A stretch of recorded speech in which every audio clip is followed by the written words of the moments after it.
That's right, it's time to talk about more Cyberpunk 2077. Here's today's headline right here. Cyberpunk may combine free DLC and next gen for a soft relaunch. This is an interesting one. We're going to be diving into this one big time today. Plus, we're going to be talking about how the community wants CD Projekt RED to look to modders to improve this game officially on all platforms, even beyond PC. You know, modders, they are improving the PC version of the game, but right now as it stands, you cannot mod the PS5, PS4, Xbox versions of the game at all. So that's a big problem. So we've got a lot to go over. Let's do this. Hey everyone, what's happening? Open World Games here.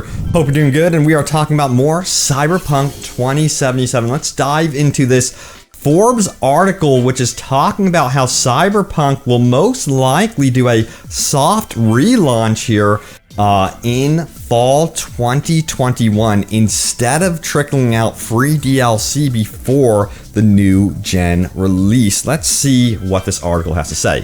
So it goes on to say this: the plan has always seemed to be release the free DLC first, possibly staggered like we got with The Witcher 3's weeks of free DLC. Then the next gen relaunch would be later. But the longer this goes, the more it might make sense to simply combine these two things together and to market PS5 and Xbox Series X Cyberpunk 2077 as more than just a visual update, but also a time to return to pick up the game because of new content that will be launching for the first time. And you know what? This makes a lot of sense, and I've also been saying this in videos. It would make a lot more sense for CD Projekt RED to perhaps release the free DLC in one big go alongside the, I guess you would call it, relaunch of the game through the new gen version. They may even actually be holding a big patch for this game to actually patch the game through a very large patch, free DLC, and then the new gen version all at once, and call it a fresh start in fall 2021. So honestly, I agree here with the Forbes article. I think that is actually what could be happening, because you got to remember that the free DLC that they are promising here for Cyberpunk 2077 looks to be nothing major, nothing that's going to be groundbreaking. But anyway, let's keep going with this article. It goes on to say this: CD Projekt RED's roadmaps have been totally pointless, so it's anyone's guess when all this is coming. As more and more delays push games out of this fall, it should be an okay time to launch the next gen version alongside free DLC. And again, I really think this is something that's going to occur simultaneously at this point, but we'll have to wait and see if CD Projekt RED agrees. And that's another good point, because there have been several AAA games that have been delayed until 2022. So it does open up opportunity here for CD Projekt RED to have some spotlight, more so than usual. So that's kind of in their favor right now to get this new gen update out in fall 2021 alongside these free updates. As long as they're cool, packaged together, you know, they could have a bunch of minor updates together that actually act like a pretty significant update if released all at once alongside a new gen update and a very, very big patch. So this likely could be happening. All right, so let's keep going. The community is talking about this one right here, and I agree. This comes from CS Reynolds 84. It says, I feel like the best thing CD Projekt RED could do is hire modders to help them improve the game's current state. He goes on to say this: I've just hopped off a YouTube video celebrating some of the amazing work modders have done improving the PC version of Cyberpunk 2077, the advanced police mod, the minimap zoom mod, the inclusion of street vendors. There's even a mod that builds in-game wars, allowing you to recruit companions and fight over territories in Night City via new quests and gigs. It would be an IQ 9000 move on CD Projekt RED's part if they commissioned these talented individuals as contractors, using their skills to make the game many of us were expecting last year, especially as the empty nature of CD Projekt RED's roadmap is causing players to lose hope, myself included. Thoughts? Yeah. So that comes with a lot of trust, of course. They have been hacked. So one thing that they probably might be paranoid is about opening up the doors to certain people. However, that is such a good idea. I totally agree that it would be really, really cool to see modders helping out with the game at an official capacity, because we've seen that before. In fact, with The Witcher 3 next-gen version, CD Projekt RED actually worked directly with modders to improve the game. So you know what? This isn't far off, and I honestly would expect something like this could actually happen with Cyberpunk 2077 in the future, especially in 2022. But again, as I said, you can imagine that CD Projekt RED is probably a bit paranoid about opening their doors too much because of security right now. But I think the people that they could most likely trust are the modders that are really trying to improve the game. They would most likely be the most trustworthy people at this point. So yeah, I totally agree with this. I think it would be an awesome idea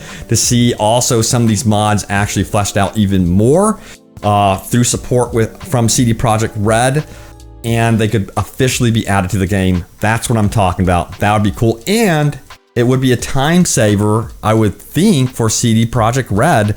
And also, you know, considering that we are under a pandemic, they're already having to work remotely. So this is something that they could potentially look to and do. So yeah, you never know. Sound off if you agree with this one. Let me know in the comments.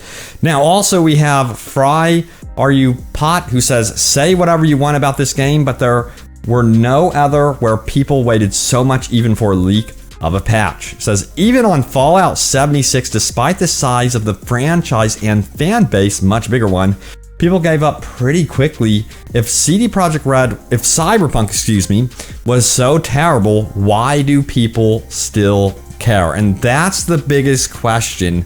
Why do people still care? And I think it's because it's CD Projekt RED. I also think the theme of the game is highly desirable. Cyberpunk is a theme that people absolutely love and they are attached to. It has been one disappointment after another when it comes to big Cyberpunk themed games. And one I talked about more recently was Prey 2, how that never came to fruition. I'd love to see the original Prey 2 come to be, but it just seems like they can't nail down these Cyberpunk themed games, and I think that's why people are also really attached to it. And also, I think people are seeing the immense potential with this game. I mean, look at it. It's absolutely beautiful. The base is here. I mean, the city is something that they can absolutely build off of in terms of adding side missions, activities, encounters, that sort of thing. So yeah, I think there's immense potential with this game in the future, and I think a lot of you might agree. So you're waiting and seeing, like me, what happens.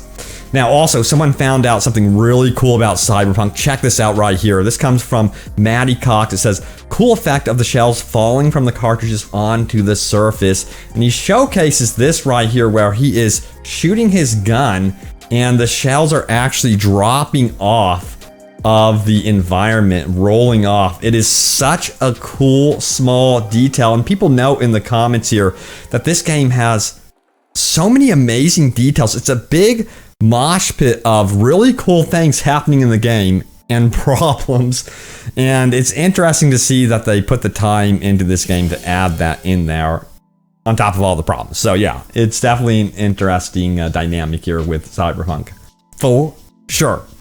All right, so yeah, there's another problem with the game that a lot of people want to see fixed, and it's the draw distances with the cars. Of course, if you guys did notice here, check this out. This one comes from Barber92R. It says, I hope patch 1.3 fixes this. This game deserves more. As you can see, he shows a video here of how the cars basically turn from 2D elements. I'm gonna lose it here.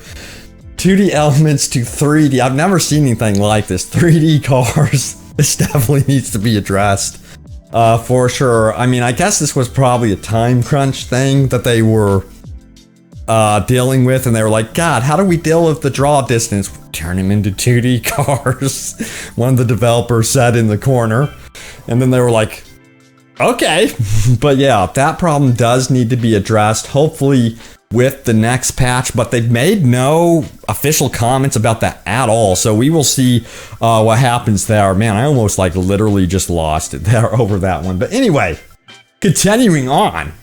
Let's go over the top comments from my recent Cyberpunk videos. Let's do this, shall we? So, actually, my most recent Cyberpunk video was actually not about Cyberpunk 2077. We're gonna go over 2 videos and go over their top comments. So let's start out with the most recent Cyberpunk themed video. This is called brand new third-person open world Cyberpunk action game. It is looking great. It's called Vigilance 2099.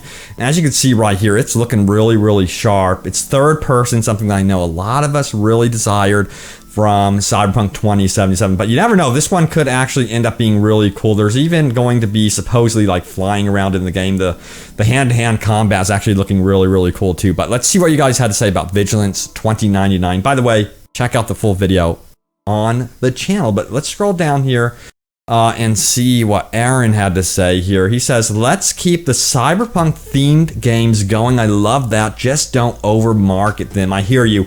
I want more Cyberpunk games, but I don't want them overpromised. And that's one thing that they are worried with Vigilance 2099 is overhyping the game, so they're being very careful about overhyping it. Now, Anxiety says, me after the Cyberpunk incident, I'm so tired.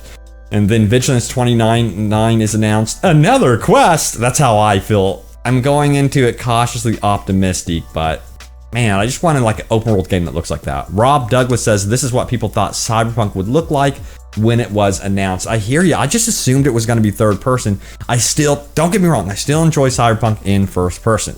Patrick N says, this looks great for the stage that's in. Hopefully it will come to console one day. It's almost like if Watch Dogs and Cyberpunk had a baby. Jacob West says, I feel like devs had more freedom and time when it comes to not being known and not have the AAA developer title hanging on them. Yeah, absolutely. Robert Lawrence says, this looks so good. I hope CD Projekt RED sees this and realizes they made a mistake not having third-person gameplay and implements it. I'm definitely going to keep my eye on this one. Yeah, you know, hopefully, like, down the road, they consider adding third-person into Cyberpunk 2077. That's another big thing, in my opinion, that would revive interest in the game big time.